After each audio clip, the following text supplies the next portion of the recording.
The Bangsamoro Police Force will be the current Philippine National Police station in the area if ever they will opt to join the Bangsamoro area or region, Mr. Speaker.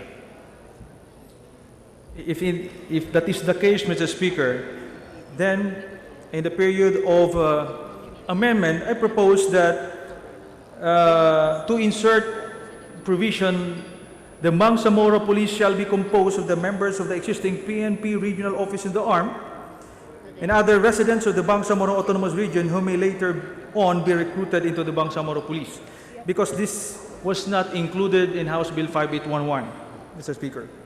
I think just like me, since I've expressed my reservation, I am free to come up with my amendments in the period of amendment and so far as this bill is concerned, Mr. Speaker. Thank you, Mr. Speaker. I will proceed to my next question. I would like to ask whether the Bangsamoro Police Board is supposed to function in place of NAPOLCOM in the Bangsamoro region.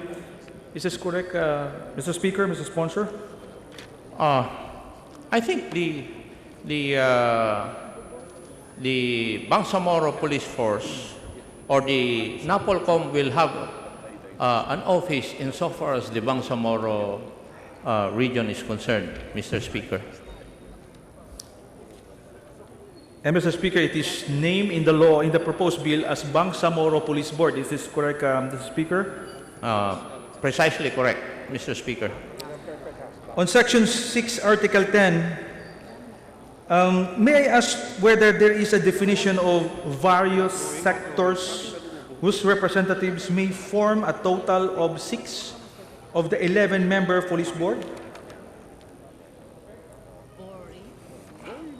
In Section 6 of Article 10. Article 10, with the title Composition of the Board, are we in agreement, my esteemed colleague?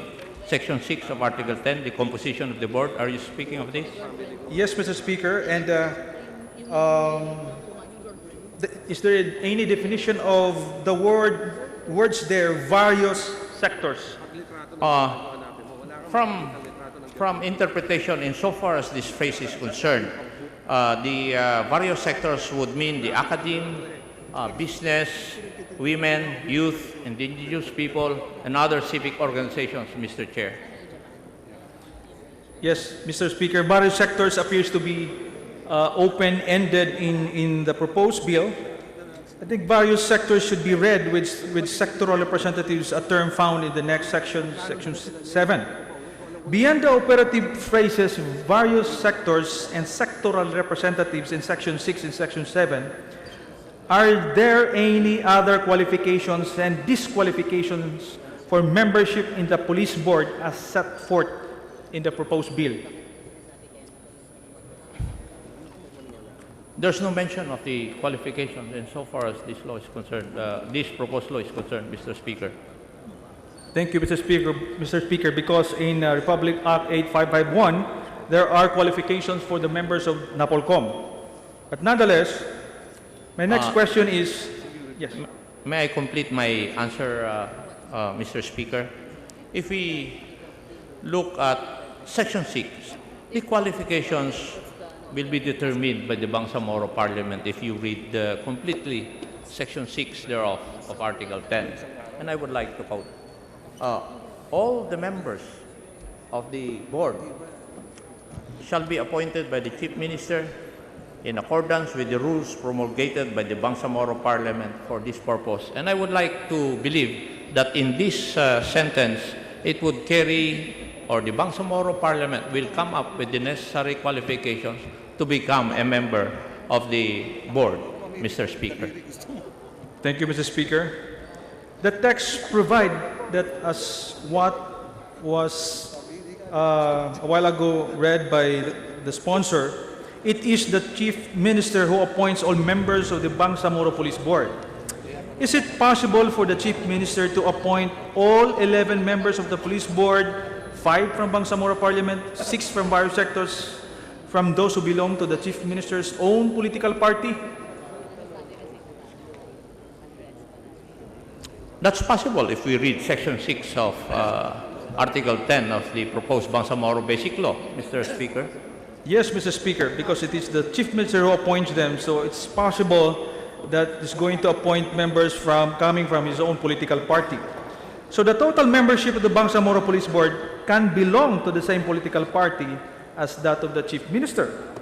So, Bangsamoro Police Board is supposed to be an independent body belonging to the Executive Department, whose members are called upon to exercise independent judgment.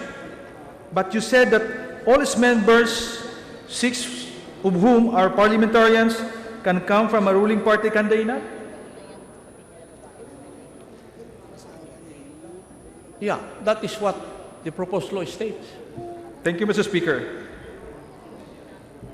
If that is the case, does this not politicize the composition of the Bangsamoro Police Board, about half of whom are from the Bangsamoro Parliament, and the other half likely from the allies of the Chief Minister? Mr. Well, Speaker? I would like to believe that in the proposed Bangsamoro Basic Law, when the Chief Minister is designated as a deputy of NAPOLCOM, he assumes a different personality. And therefore, when he performs as a deputy of NAPOLCOM, and assuming a different personality, he will shall we say, exercise that personality freed from his political affiliation, Mr. Chair.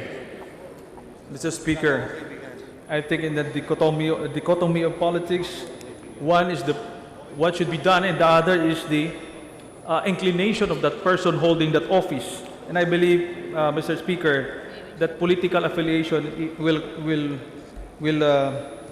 be more important to the Chief Minister, Mr. Speaker. Now, May I? yes, sir. Mr. Speaker, I respect your opinion, but I would also like to believe that in the goodness of man, in performing his responsibilities as a good man, given the position that he will be given, Mr. Speaker. Thank you, Mr. Speaker. I just would like to cite in one of the governor of the arm before that about 15 of the key officials related to the governor, all of them are his relatives, and that is the experience in the arm. And I'm afraid, Mr. Speaker, if we will not be clear about this, this will be the Bangsamoro Police Board will be politicized. In such case, Mr. Speaker, if NAPOLCOM is not able to remove these political appointees, can we expect the board to follow NAPOLCOM's policies, programs, and administrative orders? What, there's such a thing as presumption of regularity in the performance of one's duty. It's a legal principle that when a person is assigned to a position and does his work, the presumption is on the regularity of one's performance of duty. Unless proven otherwise, then it would be the rule, Mr. Speaker. Yes, I understand, Mr. Speaker, the presumption of regularity. That is why we are putting in place safeguards so that this will not happen in the future. Mr. Speaker, in case of conflict between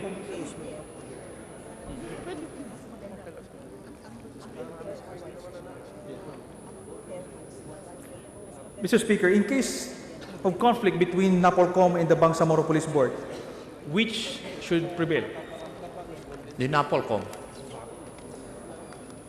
Under Section 5, the Police Board is part of the National Police Commission. Section 5 mandates NAPOLCOM shall ensure that the Bangsamoro Police Board performs its powers and function within the bounds of its authority.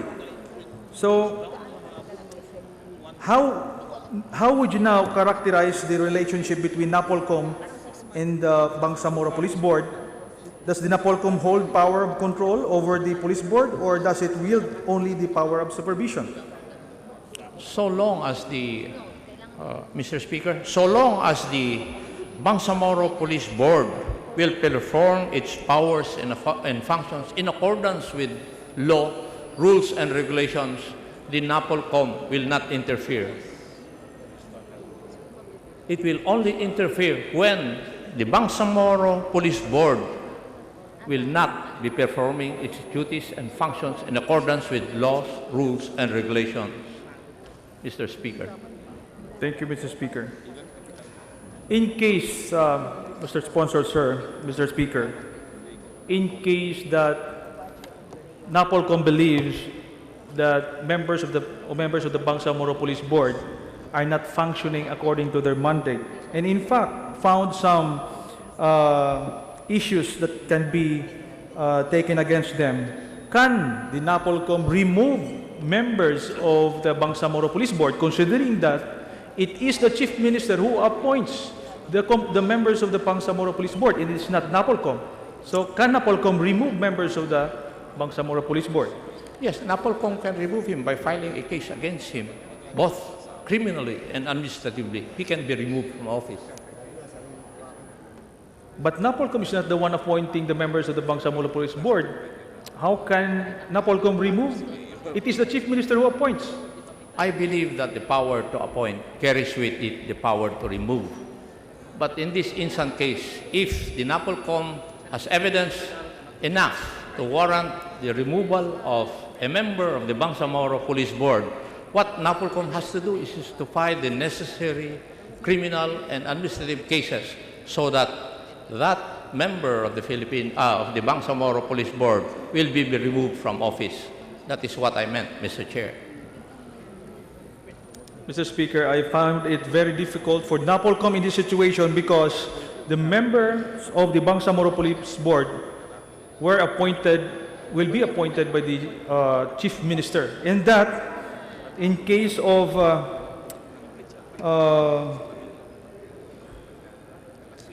who is now then the ultimate disciplining authority? Is it the NAPOLCOM or the Chief Minister? Could you please repeat your question? Who is now then the ultimate disciplining authority? Is it the NAPOLCOM or the Chief Minister?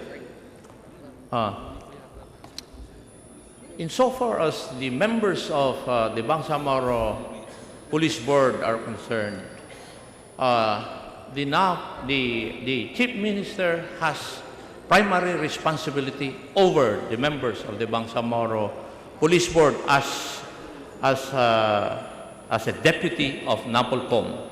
But when the decision of the Chief Minister is questioned vis-a-vis the members of the Bangsamoro Police Board, definitely NAPOLCOM has to come in and its decision will be followed, Mr. Chair.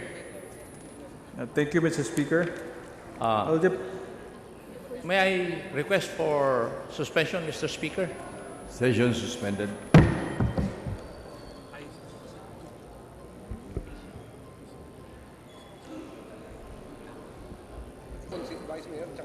We're ready, Mr. Speaker. May we now ask therefore the gentleman from the party list, Magdalo, to continue with his interpellation. Thank you, Mr. Speaker. Due to time constraint, Mr. Speaker, I just would like to ask on the proposed annual block grant. Then later on, I will continue with other issues, Mr. Speaker, when I return, Mr. Speaker, after some of our colleagues will be able to ask. Now, Article 12, Section 15 provides for annual block grant to be the share of the Bangsamoro government in the national internal revenue. May I ask, Mr. Speaker, what is the regional or the total regional fund allocation of ARM in the past 5 years? Do the figures say that ARM lagged behind other regions and therefore is neglected by the national government? Mr. Speaker, may I request for 1 minute suspension so that I can look for my file. Session suspended.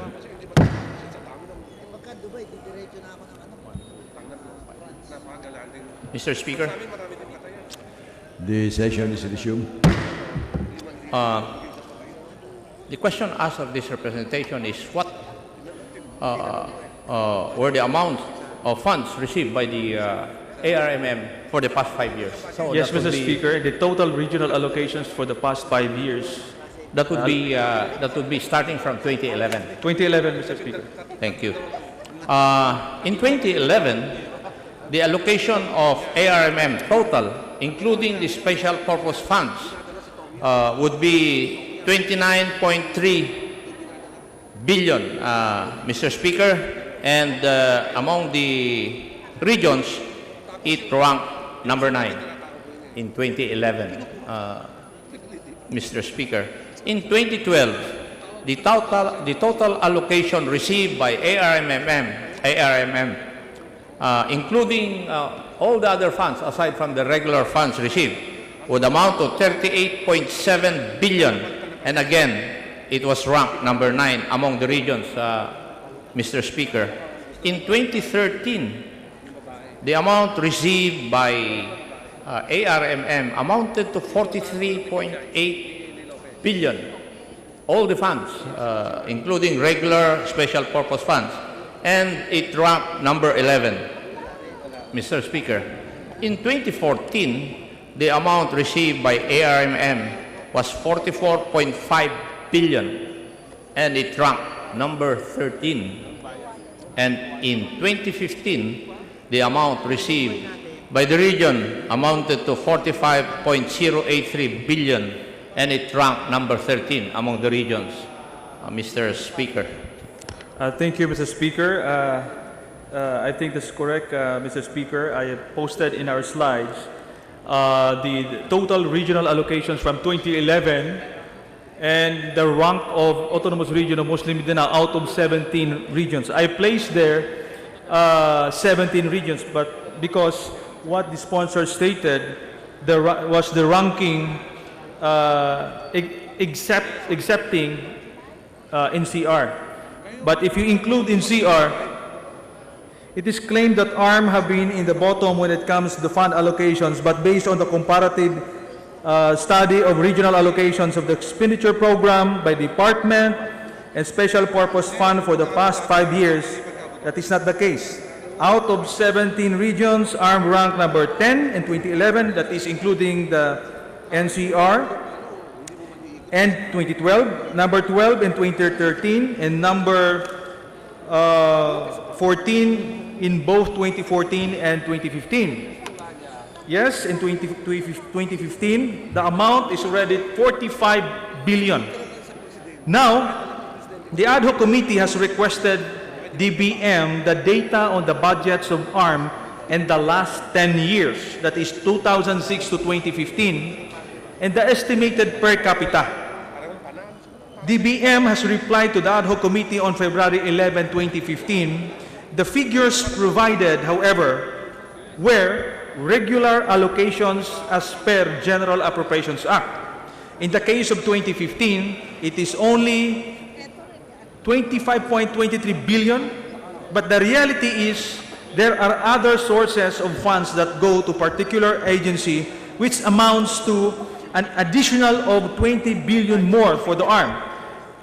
In 2015, as you can see in our slide, the figure there is 45 billion, but the allocation, the regular allocation is only 25 billion. So that means there are 20 billion more coming from other sources.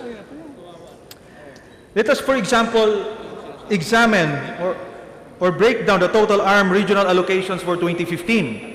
The subtotal allocations for departments is 28.87 billion. The different departments are DAR, SUCs, DILG, DOJ, DOLE, NEDA, and other executive offices. Additionally, a total of 16.21 billion is from special purpose funds, which are budgetary support to GOCC and the allocation to LGUs. That is why you have a total of 45 billion. Next slide, please.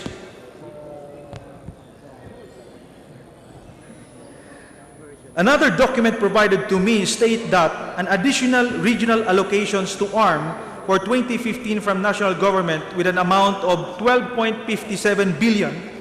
This is coming from the funds of the different departments, in addition to what I stated earlier.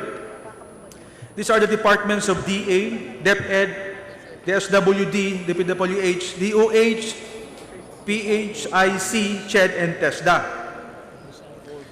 If we will add the total regional allocation for ARM, next slide please. In 2015, in the additional allocation from different departments, the total would be 57 billion for 2015. Kayang-kaya daw. Now, as to the per capita, DBM computations are based on regular allocations as reflected in the GAA, divided by the number of authorized positions in ARM, which can be found in the staffing summary of that region. This is per capita authorized positions. And for me, this is a limited perspective if we have to compare the amount each individual per region receives from national government, which is actually what the ad hoc committee wanted to find out. So if we say per capita, it means equally to each individual person in that region. Next slide, please. In this case, we need two variables to find out per capita: total regional allocations and the population in the region. So based on the population figures of the National Statistical Coordination Board in 2010, which is the available information now, ARM ranked number 13 out of 17 regions with a population of 3,256,140. Using the total regional allocations for 2015, ARM would rank number 8 out of 17 regions with the amount of 13,846 per capita.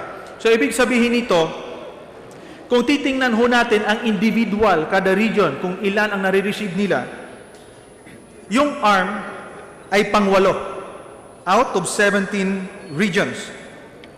Surprisingly, Calabarzon or Region 4A is at the bottom of the list with 8,144 pesos per capita according to my computation. So kahit po malaki ang allocation to Region 4A, I think 100 billion plus, pero meron naman siyang napakalaking population. So pag titingnan natin yung per capita, nasa bottom po ang Region 4A and the ARM is on number 8. Next slide please. However, if we base the per capita to the total allocation of 57.65 billion, ARM would rank number 3 of the 17 regions. Meron siyang total regional allocations of 45 billion plus the additional 12.57 billion as provided by DBM as additional 2015 regional allocation to ARM.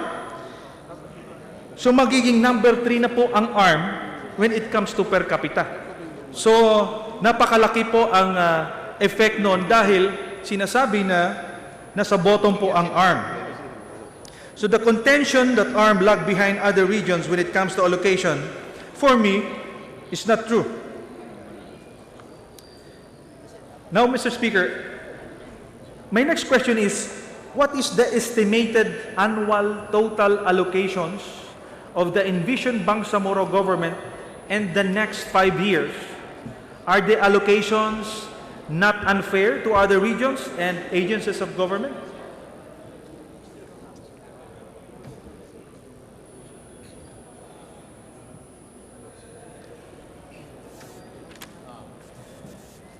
While the COMSEC is looking for the total allocation as asked, I would just like to answer your question in general.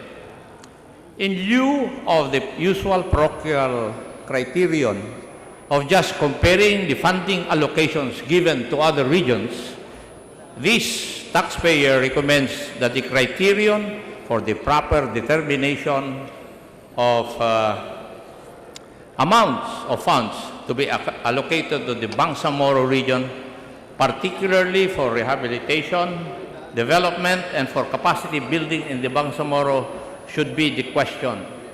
What cost do we incur and what gains do we get in investing the people's money for peace and development in Muslim Mindanao vis-a-vis or against investing that same amount of money in war? Maybe the economists from NEDA and the revenue officials may be top to advise on this matter. And I would like to agree with one of our resource persons in one of our public hearings that in case of doubt, the government should favor giving more than adequate funds so that the implementation of the law would become effective and successful so peace may be truly attained in Mindanao.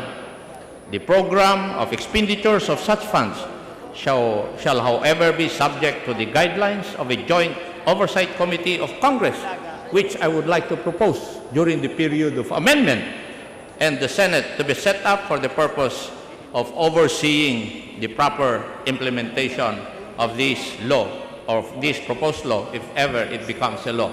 Mr. Chair. Yes, Mr. Speaker. I come up with these figures because during the deliberation in the ad hoc committee, we were asking about the computation of the block grant. At gusto naming malaman magkano ba talaga ang total allocations na pupunta sa ARM so that we can compare that with other regions.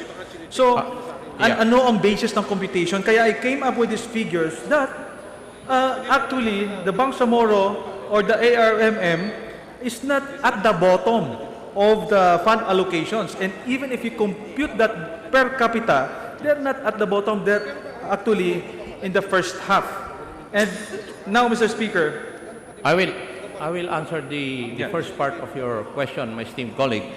For 2016, per computation of the Department of Budget and Management, the total funds that would be received by the Bangsamoro entity would be 56.6 billion, Mr. Speaker.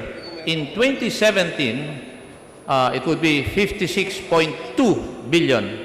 In 2018, it would be 62.6 billion. In 2019, it would be 69.6 billion. And in 2020, 77.5 billion. This is only for 5 years simply because the block grant would last only for 5 years. And the total amount to be received by the Bangsamoro entity for the 5 years from 2016 to 2020 would amount to 322.4 billion, Mr. Speaker. Mr. Speaker, what was mentioned by the sponsor is only the amounts that will be generated out of the provisions of the BBL plus the internal revenue allotment. And you will come up with the figures mentioned by the sponsor. However, as I've stated earlier, there are other sources of funds that will come to a certain region.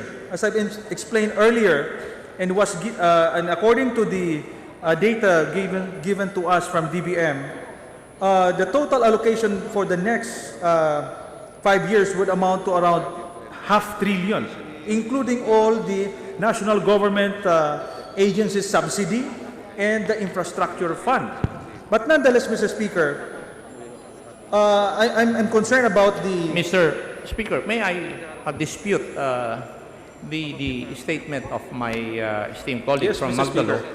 Maybe we have different computation from DBM, but the amount or the amounts that I have mentioned from 2016 up to 2020, it included already the internal revenue allotment. It is not simply the block grant. If we want the automatic appropriation of the block grant from 2016, it is 26.8 billion. In 2017, it will amount to 30 billion. In 2018, it will amount to 33.6 billion. In 2019, 37.7. And in 2020, it will be 42.2, Mr. Speaker. Just to set the record straight. Is from that the DBM computation. Is that the block grant, Mr. Sponsor? Yes, Sir? annual block grant. Because I got this information from the Secretariat given to me that the block grant will be 2016, 26.8, 2017, 32 billion. Yes, 30.0. Yes, Mr. Speaker. So we have the same information here. What I'm saying is that aside from this fund that will go to the Bangsamoro, there are other sources that will go to a certain region. And what I'm saying is that there are sources from the national government agencies, just like the PWH, DOH, and other departments, Mr. Speaker. But I'm referring to now the block grant. Yeah, precisely, Mr. Speaker. All the other funds, except for the block grant and the, I think the 100% national internal revenue tax collection in the Bangsamoro, for the next 5 years, makukuha nila yung 100%. All other funds, aside from these two, are also being received by the different regions of the country, Mr. Speaker. Yes, Mr. Speaker. What's important is that we should give our colleagues the complete picture of all or total funds that will go to certain agency. Of course, one of that source of the funds is the block grant. But we should also look at the total allocation so that we will be able to compare that with regional allocations. And I agree, Mr. Speaker, that I'm confused. Actually, where did we get the computation of the 4% of block grant? Kasi nga ho, hindi naman napaliwanag yun. Bakit 4%? Saan ba natin kinuha yun? Hindi ba 5%, 8%? Ano bang basihan? Bakit 4% ang ginamit natin? Ito ba ay talagang pangangailangan nila o based sa recommendation lamang? I believe this was taken from the amount of collections insofar as the Bangsamoro area is concerned. And we got 60% of that, and therefore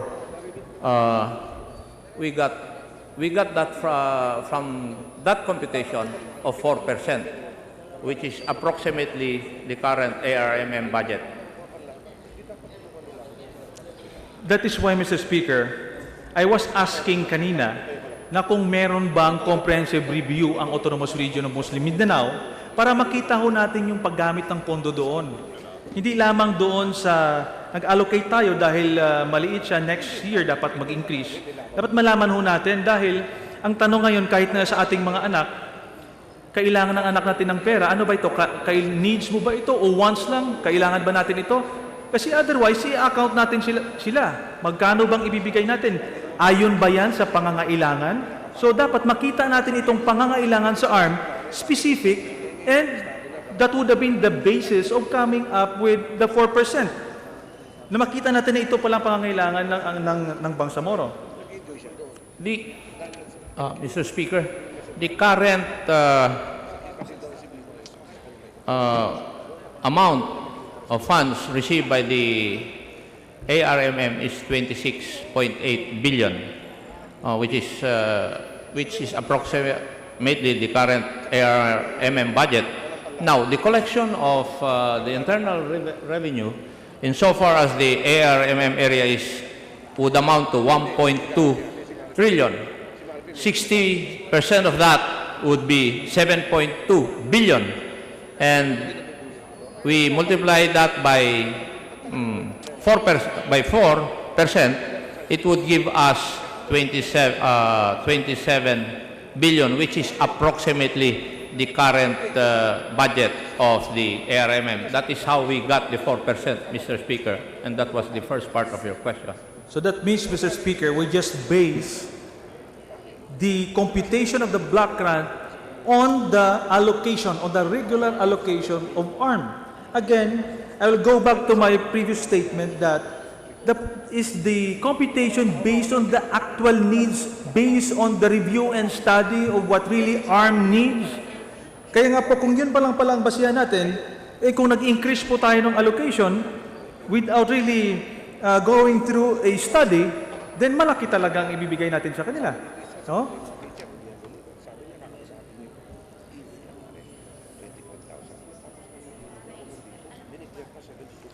Mr. Speaker, to continue, kaya ko po sinabi yon dahil sa allocation po ng during the term of President Aquino, ang laki po ng jump ng increase ng total regional allocations. No? Actually, in 2012, the total regional allocations ng Autonomous Region of Muslim Mindanao jumped or had an increase of almost 32%. So napakalaki po ng increase. And then, in 2013, ang increase po is 13% ang increase ng budget niya. So malalaki po yung jump niya. Now, we have now a big budget, kaya nagdandaan po ang gobyerno sa pag-increase na mas malaki.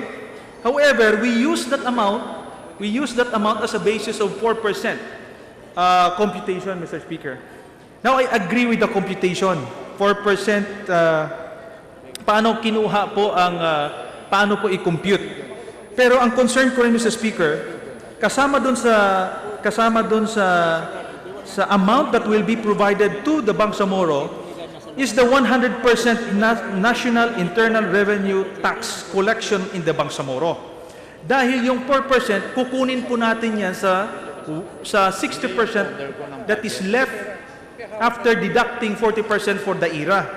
Now, 60% of the total national taxes will amount to 26.8 billion for 2016. Now, coming from the national, nagbigay na po tayo ng pondo sa Bangsamoro.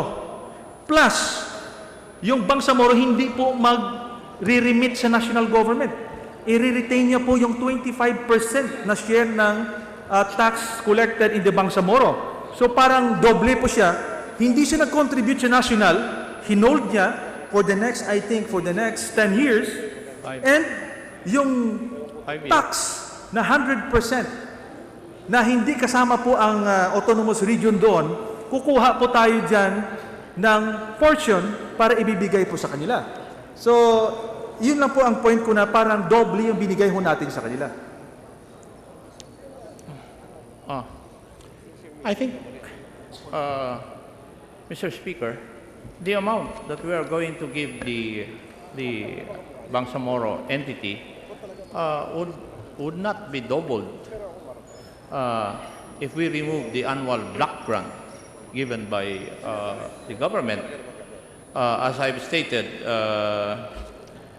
it is this representation's belief that the government should favor giving them more than adequate funds so that the implementation of this law will be effective and successful so that peace may be truly attained in the region, Mr. Speaker. Now, since we have an issue insofar as the use of these funds is concerned, then, as I've stated a while ago, the Joint Oversight Committee of Congress, and including the Senate, should be set up for the purpose of overseeing the proper implementation of this law and the expenditure of the funds given to the Bangsamoro entity, Mr. Speaker. Thank you, Mr. Speaker. Well, I note here that the total annual block grant for the next 5 years will be 186.6 billion.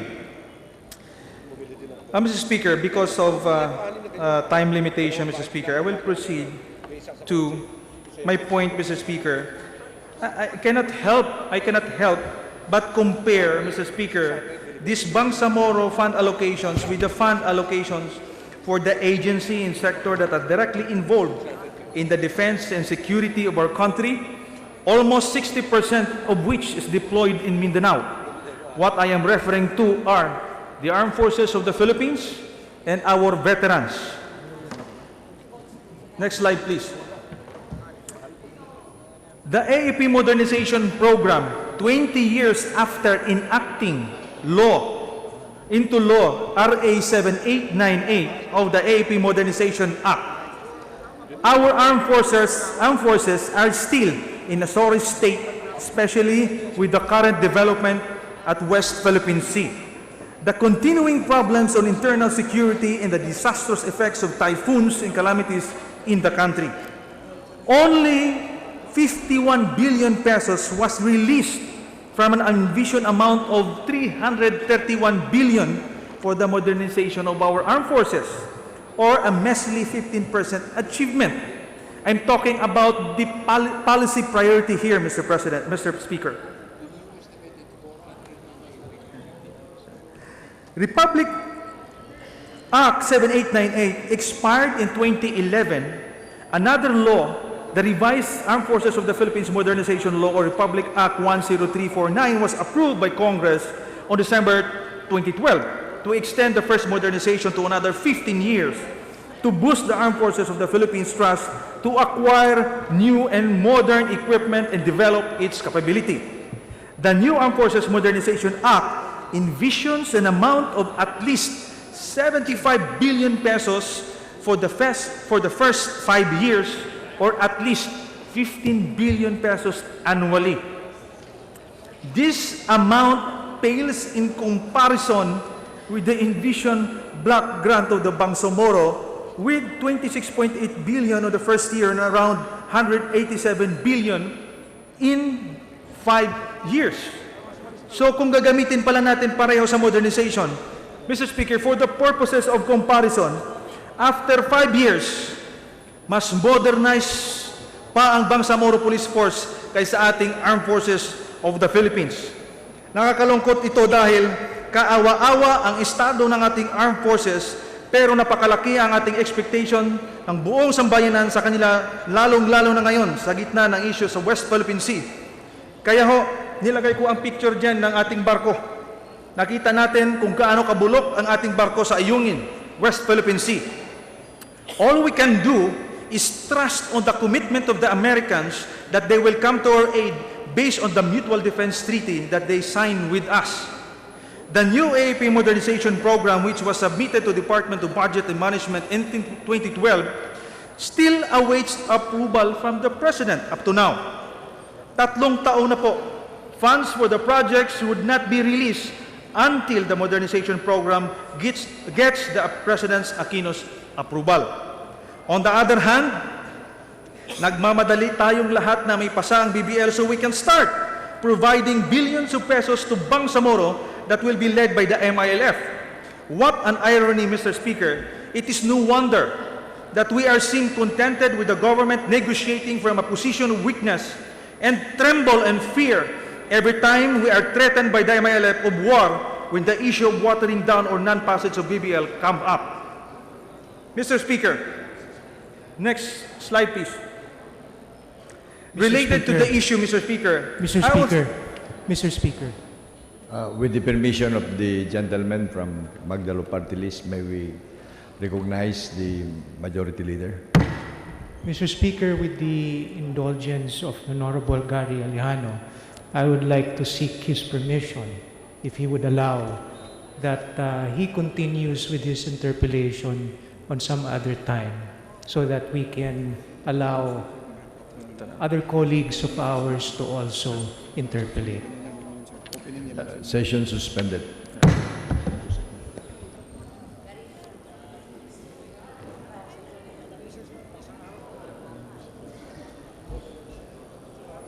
Party List, may we request him to please wrap up his interpellation? Thank you, Mr. Speaker. I'm just going to wrap up on the last issue related to what I previously stated, Mr. Speaker. I will talk on, again, for the purposes of comparison, the arrears of our veterans. I also want to bring to the attention of my colleagues the plight of our veterans as regards their unpaid pension differentials. To date, the government owes them a total of 21.22 billion. Ito yung mga veterano na nagsakripisyo, nagsilbi sa bayan, nagtaya ng kanilang buhay at kinabukasan para lamang mapanatili ang katahimikan, ang soberenya at integridad ng teritoryo ng ating bansa. Marami rin sa kanila na ang mismo ay nadestino at nakipagdigma laban sa MILF sa Mindanao. Ang masakit, Mr. Speaker, matapos silang magsilbi sa bayan, sila ay pinagkakaitan ng kaukulang benepisyo katulad ng kanilang matagal na hinihintay na pension differentials. Marami sa kanila ang kinamatayan na ang paghihintay nito. Sila din ang mga nangangailangan ng tulong medikal na kung saan sila ay pumipila sa napakahabang pilahan sa mga government hospitals upang mamalimos sa kunting gamot sa bayan na kanilang pinagsisilbihan. Papaano natin ngayon maiingganyo ang ating mga kabataan na magsilbi sa ating bayan kung ganitong ehemplo ang ipinapakita natin sa kanila? The 21.22 billion unpaid differentials, which spans 15 to 20 years, now could easily be paid by an amount less than that of 1-year block grant of the Bangsamoro.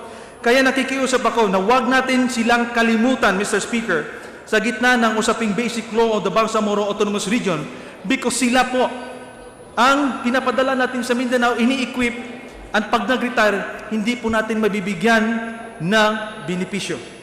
Thank you, Mr. Speaker, for the opportunity, but I reserve my right and opportunity, Mr. Speaker, to interpellate later on given the opportunity.